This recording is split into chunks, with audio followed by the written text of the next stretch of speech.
Very fortunate to be having JJ Gale, a UK standout, one of the best in the country at the current moment. He lasted at the Revolution Rumble, correct me if I'm wrong, 69 minutes. Correct. And I think that's longer than Rey Mysterio and Daniel Bryan from WWE. Hey, I'll take that. It's two of the greats right there. So yeah, and then you had a outstanding match against this guy, Josh Alexander. How was that? Talk to me about that. Yeah, great fun, man. Yeah, real good. It was just one of those opportunities to get in there and sort of prove myself against one of the very best in the world. And as up and coming independent professional wrestlers, that's all you can really ask for, at the end of the day. I'm grateful for RevPro for giving me the opportunity. But for me, it's just a case of going in there and showing what you can do and showing you can hang with someone like that. And I think I held my own. It was a hell of a main event. The crowd seemed to be really into it. I was real happy with it. So, it was a great night. So what's next for JJ Gale? What would you say? Well, what's not next for JJ Gale, I guess, is what I'd say. I'm looking forward to a big year ahead. I mean, we're 4 months into the year, and it's already been, pretty good stuff so far. We had the Revolution Rumble, 1 hour and 9 minutes. Next day, wrestling Josh Alexander in the main event. Standard ovation at Crystal Palace. Getting out there with Luke Jacobs, getting rave reviews. And we're just a few months into the year. So I hope to continue this trajectory, keep having great matches, breakout moments. RevPro's Couple Box show coming up, the anniversary show. So I wrestled there last year in Fujita. I'd like to have a nice standout match this year at that show, and help hopefully get as many fans as we can into that arena. Personal goal of mine, I don't even know if this show's happening this year, but last year I was sat ringside for New Japan Pro Wrestling Royal Quest at the Copper Box. Great opportunity to be ringside and watch some of the best in the world do their thing, but I'm throwing it out there and manifesting it, and who knows what's going to happen. I've got no intel, but it'd be amazing to be one of those British guys on that card this year. I watched some of the top names in the UK in that ring last year, sat ringside. This year, I'd love to be in there myself, having a breakout moment. Who would you like to verse if you could pick someone from the New Japan roster to verse at Royal Quest this year? Who would you pick? There's so many, right? God, who would I go for? Do you know what? I'm not fussed. I'll take anyone. I got in there with Fujita. He was still technically a young lion at the time. It might not be the biggest name to face, but I think just getting in there and being able to show you can hang with any of them. Ishimori. That would be a good one. I'd like to see that. Yeah. If you could pick someone who you would like to face at RevPro at the anniversary show this year, who would it be? Oh, let's just, sorry for one moment. You recently had a match with Zack Sabre Jr. as well, which is one of your notable matches from back end of last year. What's it like being in the ring and facing the technical machine, which is he is? That was a really good match. That's one of my favourites of yours. Thank you. Appreciate that, man. Yeah, no, one of the best in the world again. And that's all I can ask for, is to get in there and prove that I can hang with these guys and put on a show and entertain the fans and put up a fight and, just prove that that's a spot I belong to be on. And it was great getting in there with Zach. I guess that was one of the first big breakout matches for me. I had the match with Vegeta at the Copper Box. But, this is the first, established star that's been known to have great matches with everyone. So it's one of those, you get in there, you got to hold your own. If you don't, then, you shouldn't be in there. And I'd like to think I held my own, and it was good. I mean, he's a hell of a wrestler. He tied me up in ways I didn't know I could be tied up, and he hit me pretty damn hard. But I feel like I tried to give it back as good as I took it, and I'd love to get an opportunity to wrestle Zach again in the future. Yeah, Zack Sabre Jr. has been one of the best from the British scene, as well as Will Ospreay, for quite a while now. For sure. Who would you say? Yeah, sorry. Back to who you would like to face at the Copper Box. Of course, yeah. I mean, there's so many great guys in the RevPro roster. Anniversary show. There's so many great guys in the RevPro roster, like you say. Like I said, New Japan, I just want to be on that show. So, anyone. But if I had to narrow it down, I was about to say Michael Oku, but he's got a match, so I probably shouldn't say Michael Oku. But I want gold this year. That's something I didn't mention. I want gold. So, that Cruiserweight Championship around Jordan Breaks' waist at the moment. Quite like to get my hands on that, possibly. See it. So we wrestled in June last year. He got the win on that night and his path to wrestling Zack Sabre Jr. So maybe we run that back and we get a big win for JJ Gale at the Copper Box Arena and get some gold around his waist. Sounds like a plan, and sounds something that Andy Quilden needs to look at. Hey, you heard it here first. Everyone that I've spoken to, where I've spoken to Harry Millingen, I think back in, when was it? Almost winning it. I think I spoke to him back in March or February, and just pretty much everyone who I've spoken to have praised how Andy is and his mind for the business and just how professional he is, and just no one's got one bad word to say about him. What's your experience been like with Andy? Yeah, I mean, I owe a lot to Andy and RevPro. I was wrestling. No worries. I was wrestling a few years before I kind of got involved in the RevPro scene, which was all valuable experience. But I think it's definitely training at the Portsmouth School of Wrestling and getting my shot through that on the RevPro main shows has really developed me more than anything else I've done in my professional wrestling career so far. It's afforded me the opportunities to wrestle some of the best in the world, your Zack Sabre Jr., your Josh Alexanders, so on, and also the best in the UK. A lot of people spend many years trying to get that opportunity to get on shows like RevPro. I was lucky to get my shot. I think a lot of people think that, you go and train at the Portsmouth School of Wrestling and all of a sudden you're there, it's handed that you're going to get these big opportunities. It's not the case. There's 1 or 2, 3 guys that out of many, many, many people that train at the 2 Revolution Pro Wrestling schools that get their opportunity. And once you get your opportunity, you need to stay there, you need to keep delivering. But that being said, I have been given a platform to grow and develop in front of the fans' eyes through the Contenders division. And now as a fully fledged member of the RevPro roster, I feel like I'm finally starting to make my way. I mean, I was tagging with Callum Newman for a couple of years, and together as a tag team, although we learned and we grew together, we weren't that successful. But since 2023, I think I've been on this slow, gradual increase in ability and sort of rise up the ranks in the RevPro roster. And now I'm main evented, several RevPro shows this year, and I feel like I've done a good job at that. So I appreciate the RevPro and Andy for giving me the opportunity to grow, develop, become the wrestler I am today. But this is only the beginning. There's a lot more to come. Yeah. Can you tell us something that you've not announced or you've got planned this year that you'd can't wait for? There's some exciting stuff in the pipeline. If it's not been announced yet, I can't really give any exclusives here. It's up to the companies themselves to sort of deliver that, as much as I'd love to give you an exclusive. But I'm just excited to get out there and keep wrestling. Like I say, I want gold this year. I want breakout matches. I want big moments, and I want everyone to know the name JJ Gale. I like that. Are you planning on going over the pond or anything this year, or going abroad, or is there anything planned for that? Well, I'm a regular at ZSJ Wrestling in Italy. I'm their current tag team champion. So I'm back out there on May 11th. So it's going to be really, really good to get back out there and defend my tag team championships again. We're on a bit of a run, me and LG, GGG is the team. So there's that. I was also out with IWA, Italian Wrestling Association, over in Rome about a month ago as well. So I've had a lot of trips out to Italy, and there's more to come this year. That's it for the time being as far as European work and overseas. But hey, look, I'd love to get out as many places as possible and grow and develop as a pro wrestler in front of different crowds, working different wrestlers. So hopefully there's a lot more to come. Yeah, you mentioned Japan, like New Japan Pro Wrestling. There's people that obviously is in pro wrestling know you got a lot of Brits in, obviously New Japan with Callum Newman and Gabe Kidd and Dan Maloney. You've got other people in All Japan Pro Wrestling. You've got Brits, that's a mixture in, about in the scene. I could really see yourself standing up, for the best of the Super Juniors in Japan. That would really be outstanding. I could see that. Yeah. I mean, that's definitely a goal for mine at some point, for sure. I mean, it's one of the greatest wrestling tournaments there is for junior heavyweights. It's so many greats have gone through that, and that's been the making of them.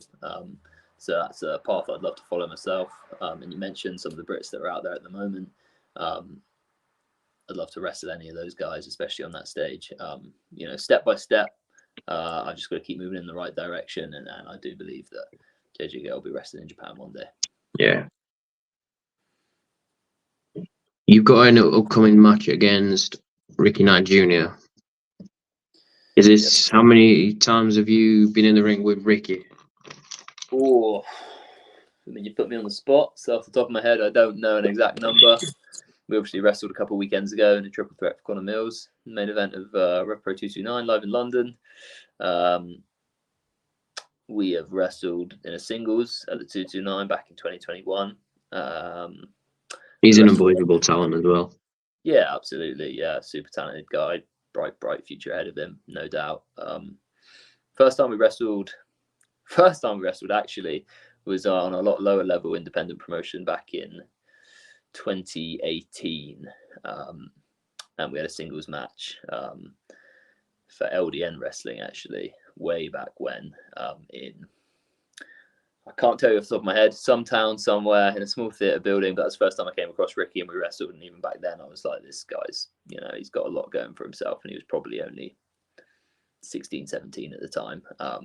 Next time we were wrestling was probably 2-3 years later, for Revolution Pro Wrestling in the Empty Arena shows. We had a match at the Empty Arena tapings, you know, during the pandemic, when, you know, independent wrestling and British wrestling had stopped. The only thing out there was these Empty Arena shows that RevPro were running. I think later on Progress joined the trend. And once again, it was kind of, he's been one of those guys that's a measuring stick in British wrestling. So, you know, I'm looking for a big performance this weekend, and I'm looking for a big win, to be totally honest with you. You know, for a long time, I think it was a case of getting there with these top names in the scene and from further afield and hold your own. But now it's about winning these matches. You know, people are starting to wake up to what I can bring and what I can offer to the scene. And now it's not just about holding my own and having a good performance. It's about winning these matches. And that is the way to progress and to reach that ultimate goal of winning some gold.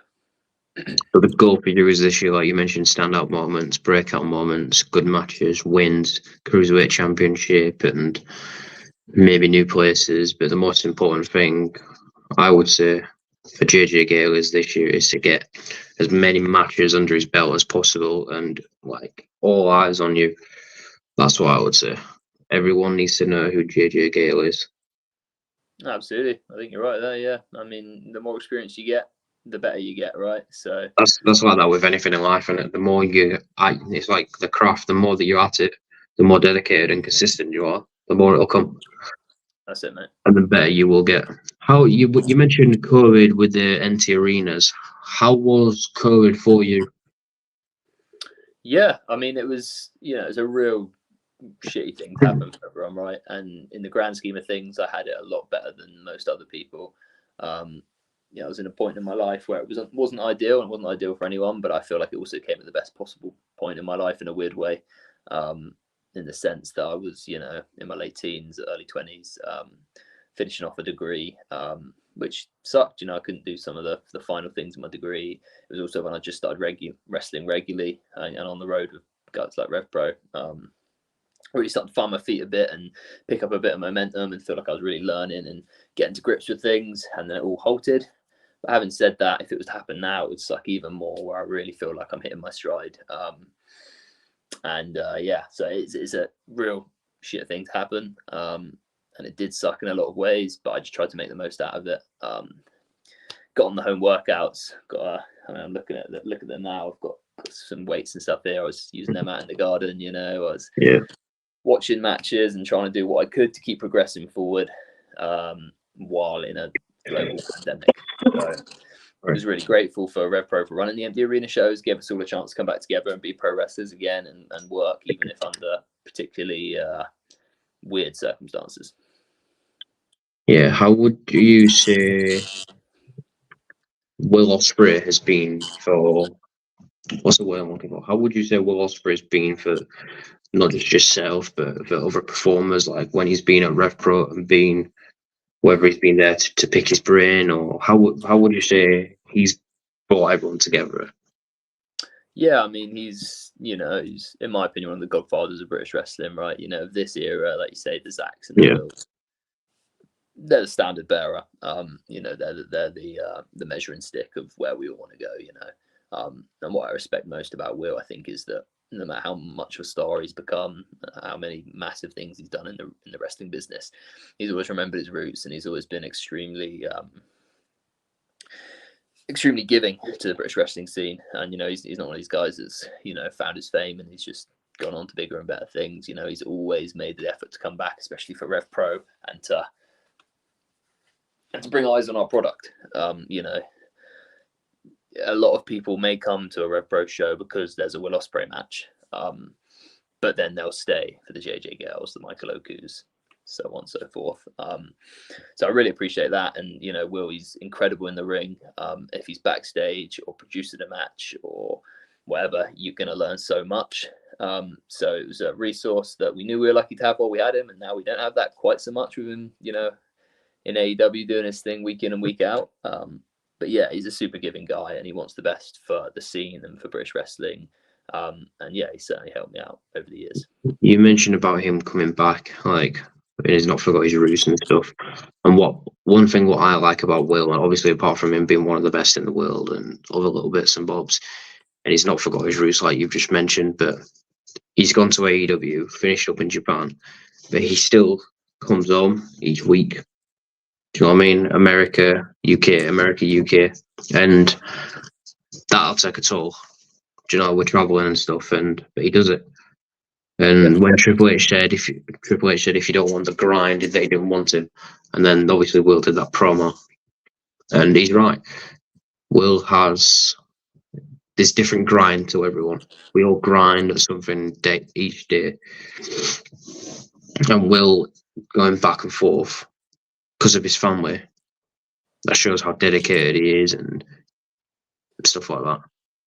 Yeah, agreed, man. I mean, you talk about grind. You know, he's spoken pretty openly about, you know, when New Japan kept the lights on throughout the pandemic and they were still doing the shows, and there were these crazy, I want to say 2-week quarantines, maybe longer, and he's just in a hotel room by himself. He's not allowed to leave or anything. You know, that shows the dedication to professional wrestling, to New Japan Pro Wrestling, to the fans. A real stand-up guy that, you know, we're all lucky to have as a real leader for the British wrestling scene. 100%, man. Who would you say your Mount Rushmore of professional wrestling is? Mount Rushmore, eh?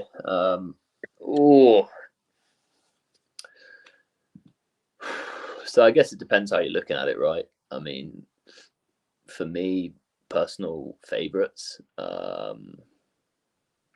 you know, if we're looking at it in that sense, I think I'm throwing on there a Rey Mysterio. I'm throwing on there a Chris Jericho. Who else am I throwing on there? It's so hard to nail it down to 3 guys. Maybe I'm putting a Will Ospreay. You know, this will probably change for me week to week, day to day. I'm real not good at favorites, whether it's favorite wrestlers or favorite songs, favorite whatever. But for me, they're 3 guys that have had a big influence on me. I think, you know, Ray is so revolutionary in what he's done in the ring. I think he changed professional wrestling. He opened up the eyes to the Western world on or the American wrestling scene on what wrestling could be. And I just think it's incredible how long he's been doing this, to the extent and to the ability and to the level that he's been doing it at. So I genuinely think he's one of the GOATs. You look at someone like Chris Jericho, and I just think he's an entertainer, and I think he's a genius in terms of reinvention and keeping himself relevant and strong, and just constantly, you know, moving with the times. And, you know, he's had such a long career as well, and he's at the forefront of the wrestling world and what people are talking about. So I respect that as well. He kind of seems to have his finger on the pulse a lot of the time. And someone like Will Ospreay, like I say, a real sort of pioneer for British wrestling and a real legend of our scene, and someone, you know, that you can look at and think, this could be me. I can go through the route you've taken. I can come up through the British independence, and you know, in my opinion, the best in the world in ring, character, storyteller, star quality. You know, at the moment, I think he's the man. So that's my Mount Rushmore today. Ask me tomorrow, it's probably going to be another 3. But probably, like you mentioned, everyone. It depends what people's perception of around Mount Rushmore is. So you've got different generations, you got different people. It all depends on what different styles people like as well. Yeah, I mean, you can look at who drew the most money, and then you're looking at your Hulk Hogan's, your Stone Cold. Yeah. So like if you look at yours, you had most of them high flyers, like cruiserweights and stuff like that, and junior heavyweights. But then if you look at, like you mentioned tomorrow, you might have heavyweights. Do you know what I mean? Hulk Hogan or Bret Hart. It all depends on what people like, and you might like something that might be different to mine. If it was the same, the world would be boring. For sure, I think that's what's great about pro wrestling, man. It's a variety show. It's it's a buffet. You can like this or you can not like this. There's so much to look for. So different presentations, products, styles of wrestling, types of characters. It's got it all.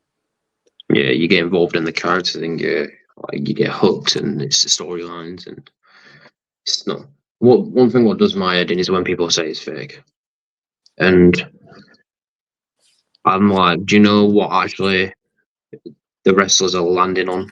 Because it's, correct me if I'm wrong, you'll know from the ring setups and other little bits. I think you've got like the gym mats that you get at school. Then you've got, I don't know, what else have you got? You've got like wood, haven't you, under there? Then it's gym mats, then it's something else, isn't it? So yeah, I mean every ring's different, but you're looking at a metal frame, metal beams going across. Yeah. Where the canvas is. You've got sheets of wood. It's solid wood. Obviously, bumps coming off the top rope, so it's going to be able to have to withstand a fair bit. And then a small layer of padding, usually no more than a yay thick, and then a canvas over the top to keep it all in place, and that's it. So a lot of people might think it's it's like a trampoline, it's like landing in your bed. It's not. And I think if these people that say these things got in there and took one bump, maybe they'd have a little bit more understanding. And it's one of them. The hazards are real because one bump goes wrong, you're injured, and you get it's one of them. It's a performing art, and it's a passion that us fans bring. Because like you said, if there's no wrestling like performers, there's no fans, there's no ring people. It's like it all comes together. There's always something as a team. Do you know what I mean? Yeah, I mean the way I see it, I get wrestling it's a niche form of entertainment. You either love it and you get it, or you hate it and you'll never get it. But fake's just not an appropriate word for it. No. You look at movies, TV, theatre, all these other gaming, everything is all fake. So why do we have to single out and say wrestling's fake when actually it's probably more real than all those other things, in the sense that it's two guys or more in front of a live audience in one take, doing these crazy things, these crazy stunts, in the most physical form of entertainment, all to take an audience on this roller coaster of emotions and tell a story and really lay it all out on the line. Like you say, we see it all the time. There's injuries happen just like that, and it seems to always be the most simple things, but it's a shame to hear that word, but I think we kind of can brush it off our back now. I think when you know what it is and you know what it's about and the community it creates, like yourself, I see it as ignorant. If someone says that or they don't really get wrestling, then I'm just like, cool, you don't get it and you haven't maybe looked into it. But I think as soon as someone understands and knows what goes into professional wrestling, their mindset will completely change. So it's not something that frustrates me that much because I just see it as ignorance. But it's not the right word to use. When people say it to me, I just think, I go, do you like? They go, what do you like about it? I go, like, it's the characters, it's entertainment, it's how they are. It's yes, they're characters, but do you know, like when you go to meet them at the stands, do you know, stall, you buy a shirt, you actually speak to them. Nice people. I've come across countless people, wrestlers, female wrestlers, in the wrestling world. I could name loads who have played heels, faces, both. But do you know, when the show's finished, nice people. Some of the nicest people you'd ever meet. And it's like EastEnders. People love EastEnders, but it's a soap. Do you know what I mean? You get involved in the characters. But wrestling is real life. if you look at it in real life. So that's what I said to people. But other than that, like you said, people need to just understand it more and get involved. If not, then keep your opinion out. Yeah, people who get it don't need any explanation. People that don't get it, no explanation is good enough. Yeah. So what you mentioned, you've got Italy coming up. Have you got anything else coming up apart from RevPro this coming weekend? Yeah, so obviously we've got RevPro this weekend. It's a double header. Stacked card. Stevenage, yeah, stacked card for this Saturday in Stevenage. As you can see it there, big show, big match for me with Ricky Knight Jr. We've got Sheffield the next day. Hometown. Yeah, and then you say it's your hometown? Yeah. I'll see you there then. I hope. You should do, but he'll be there. You heard it here on the podcast, guys. He's going to be there front row and cheering on JJ Gale for the win. Definitely. The following weekend, I've got CSF wrestling taking on Ripper Reed, which is going to be a good one. As a guy I train with, and I've seen literally from his first day in the business or within the first few weeks of him training, and he's grown into a great performer. He went out and trained with Tajiri for 6 months in Japan, came back a different animal. He's been working hard under Joe Redmond at All Star South. We get to lock up and train together a lot, so it'd be good to do it for the first time in front of fans and sort of test each other. And then the Sunday, it's a big one for me, Southwest Wrestling in Stroud. I take on Brendan White, who's Leighton Buzzard's replacement after his unfortunate injury. If I win that match, I get myself a Southwest Wrestling Heavyweight Championship match at their biggest show ever on June 2nd, Wrestleversary. And look, I came this close to beating Chris Bronson at Southwest Wrestling in Cheltenham back in October. I took him to his limit. I kicked out of everything he gave me, and at the end of the day, he had to hit me with that belt shot and cheat to win. So I know I can beat Chris Bronson, and I know that Chris Bronson knows he can't beat JJ Gale. So Brendan White, the workhorse, former contender. So there's a lot of story there. We came through the contenders division together. We teamed up together, get together a lot. Since graduating, sure, he's won championships. He's traveled across the world. He's set up his own training school, but he's also become an asshole, if I'm honest. His attitude stinks, and it's going to be a fight, and he's going to hit me hard, and he's going to throw me around, but I thrive off that because I get up, I keep going. I'm the heart and soul of professional wrestling, and I'm going to prove that I can go through the workhorse, beat him, go on to June 2nd, defeat Chris Bronson, and become the Southwest Wrestling champion. So yeah, that's the next couple of weekends. We've got loads more stuff coming up. Busy May, June, and rest of the year. Keep your eyes on my socials at JJGale_PW for all the upcoming shows, dates, and so on and so on. Big year for JJ Gale. The future is bright for you, my friend. Like I said to you at the beginning of the video, UK standout, one of the best in the country currently. You've just had an amazing match with this guy, Josh Alexander. You've got Ricky Knight Jr. coming up. You've got Italy. You've got Chris Bronson, hopefully. More goal to win, standout performances. 2024 is going to be your year. 2025 is going to have a rocket up your arse, and you're going to go to that one. Hell yeah. It's all up for me, brother. So we will end the video with an inspirational message from JJ Gale. Okay, look at this. Throwing on the spot here. Listen. This year's going to be my year, like I said. I've just laid out how I'm going to win the Southwest Wrestling Championship. I'm the heart and soul of Revolution Pro as my home promotion. It's a place I've grown up with. So you best believe that there's gold coming my way. What do you need to be inspired apart from that? Hey, go after what you love, work hard, and you can achieve some pretty sweet things. I love it. Thank you, man. Cheers, Thank you for coming on. Thank you for your time, JJ. It means a lot. Thank you, brother. Definitely have you on later in the year. We'll talk about you winning the gold and more performance from you. Take it easy, man. Thank you. You too, man. Take care. Cheers. Cheers.